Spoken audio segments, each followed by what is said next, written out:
when I started my journey as an entrepreneur, I was the only woman entrepreneur at that time. You are a girl and you cannot do a startup because you have all sort of timeline and time frames fixed for you by others. So breaking that ceiling was a big task for me. But then when everyone realized it's not about male or a female founder, co-founder, or an entrepreneur, it's just a journey which person opt to take. So I began my journey with my own startup, Chanakya, in late 2015-14, where I understood the need and the gap of students who are doing some regular graduate, postgraduate courses like, and not engineering. That time it was a boom of engineering and everyone was doing BTech in the country.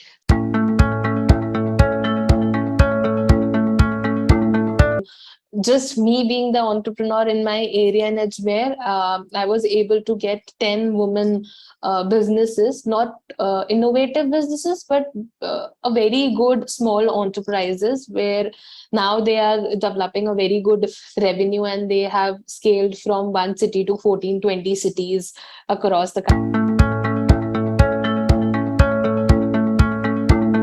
We don't have that sort of courage in women right now. Take that edge to just take that leap and start something from fresh because of some sort of stereotypes associated or stigmas associated, or we are bound in an imaginary chain that is of maybe a timeline which we have to do. We have to do our 12th, we have to graduate, postgraduate, get married, get have kids, and primarily we are not involved with our careers.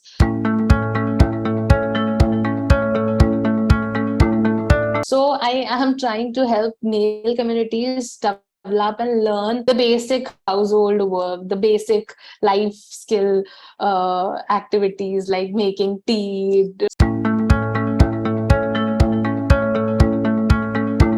I belong to a very traditional Rajput family, which comes from a place where if women are doing their job, it is their hobby and not their ambition and their career. It's like, okay, fine, we are letting you do it, but that's not the scenario. You are not letting anyone do it. It is their own personal choices which they have to make. Similarly, we are trying to teach, the rural men in Ajmer, a small community of 50 males who try to learn these sort of activities, small life saving activities, and help their female partners at home while they are gone working, or they are taking care of the children at that time. So that is what we are trying to create at a smaller level so that they have this mentality of equality.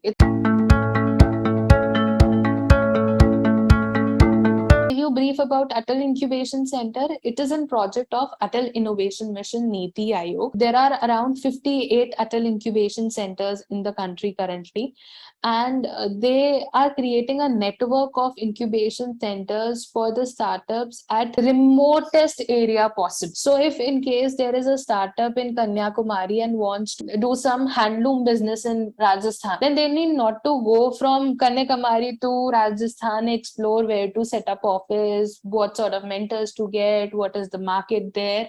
They need to connect with an incubator to them, nearest to them in their own specific area, and that incubator will directly guide them to the incubator which is in Rajasthan. So it is a network, it is a web which we are trying to create for the startups to provide them a net to get supported if in case they fall back.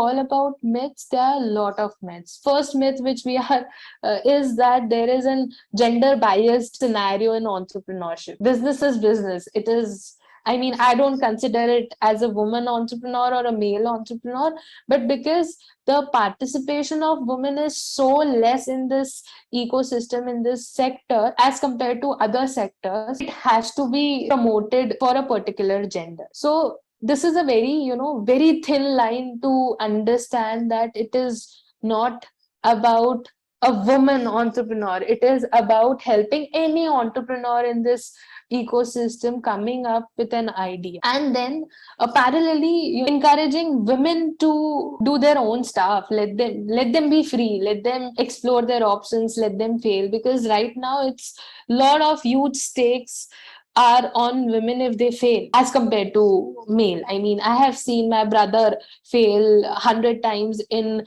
his own startup journey, but if I fail once, it is like end of it, and you should stop it. Or if there is a struggle, or there is a financial baggage,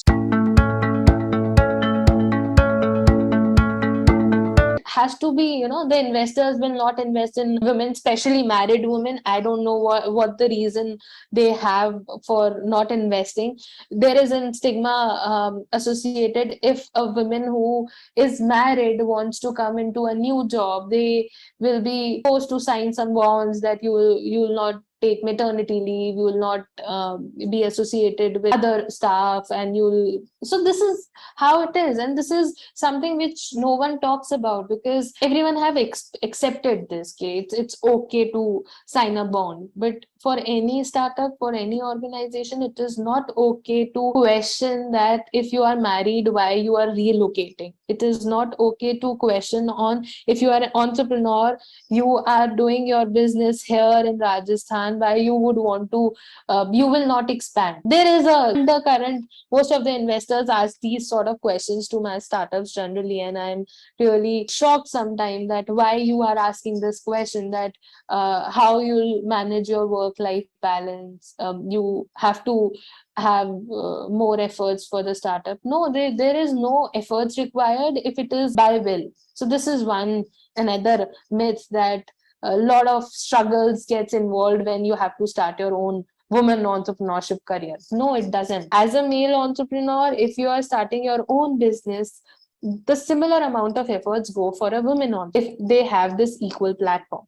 But the race for women starts, so the starting point of that race is really far away from the starting point for the male. So that is the only difference which we have to cope up. Again, the challenges which come for any woman in 2 tier 3 tier city is the judgment which comes with it. There is a subtle judgment. You will be shocked that it is said that teaching line or academics is for women, but only 3% of women leaders are in academics. How many vice chancellors you will find as a women leaders? How many CEOs you will find as a women leaders? And this is not because university is not encouraging it. This is because there is a lot 100 years of baggage which is put on the society to let this run that way, that there are certain things which male is good at and there are certain things which female is good at, but that has to stop. A social reality which is there since I don't know how long. I have been there in the system for about a decade now, and I have seen this sort of questions. And the thing is, we don't ask why these questions are asked to us. The reason being is, if we'll ask the questions, probably the opportunity which we have received after so much struggle, pressures, and understanding, that would be, it's a fear that it will be taken away. So I think this is a real hard reality of the society.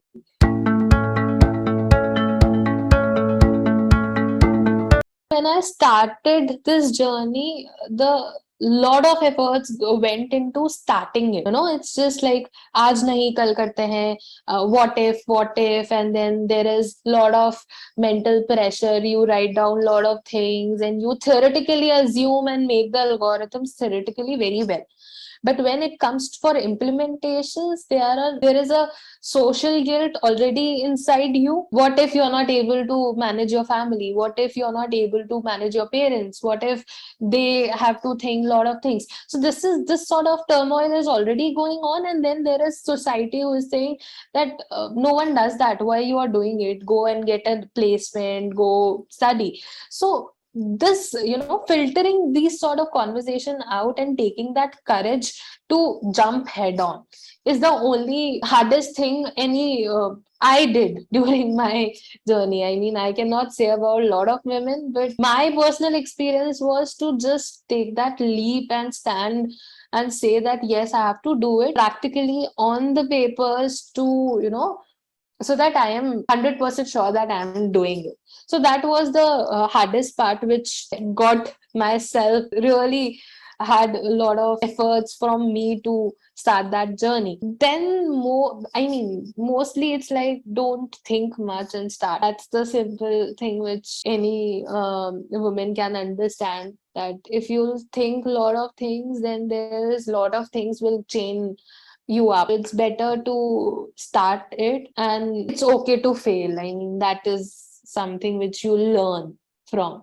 So it's okay if you don't get an investor call. It's okay if you are not getting customers. It's okay. 1 month I was not receiving any single student, and I mean, this buyout happened very generically. I was not looking for a buyout. Suddenly someone came and said that we were monitoring what you have done, and it's huge and you can scale it up. So if we would want to take it, and that time I was not aware about what buyouts actually mean. So it's like, if you start one step at a time, that is a only advice I would want to give.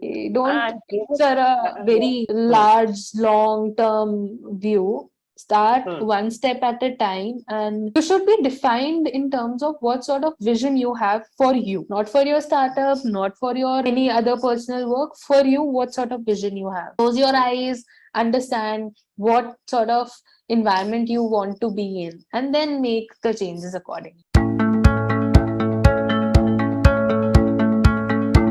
Because you should not understand or see, anyone should not understand or see that if XYZ person is doing it, I have to put same effort. Maybe my capabilities are different. I cannot manage home and work at the same time. That is not who I am. Or I cannot manage kitchen and office at the same time. I am not a good cook. So this is okay. I mean, it's not a very, very hard. You don't take everything hard on yourself. That is important.